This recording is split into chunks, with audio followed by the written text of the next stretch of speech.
મોરબી નગરપાલિકાને અમે છેલ્લા 15 દિવસથી કોંગ્રેસ પક્ષ વિપક્ષ તરીકે અનેક રજૂઆતો કરી છે।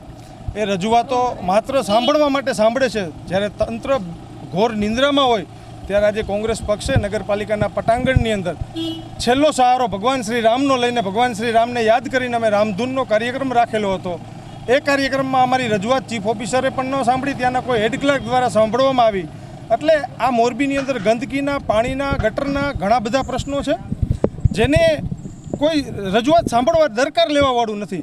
એટલે કોંગ્રેસ પક્ષે રામધૂનનો કાર્યક્રમ રાખેલો હતો અને આજે અમે શ્રી રામધૂન રાખેલી હતી, જેના અનુસંધાને તે ભગવાન શ્રી રામનું પણ નામ એમને ન મંજૂર હોય એવી રીતના અમારી અટક કરવામાં આવી છે। જ્યારે મોરબીની અંદર ખુલ્લી ગટરો છે, એની અંદર ગાય માતાઓ પડે છે, મરી જાય છે, જે હમણાં જે મચ્છરજન્ય રોગચાળો ફેલાઈ રહ્યો છે, જેની હિસાબે મોરબી નગરપાલિકાના ગંદકી મોરબીમાં છે કે મોરબી ગંદકીમાં છે એક ખ્યાલ નથી આવતો, એવી પરિસ્થિતિ આજે મોરબીની થઈ રહી છે। ત્યારે અમે લોકોએ સમગ્ર કોંગ્રેસની ટીમે આજે મોરબી નગરપાલિકાએ કાર્યક્રમ રામધૂનનો રાખેલો હતો।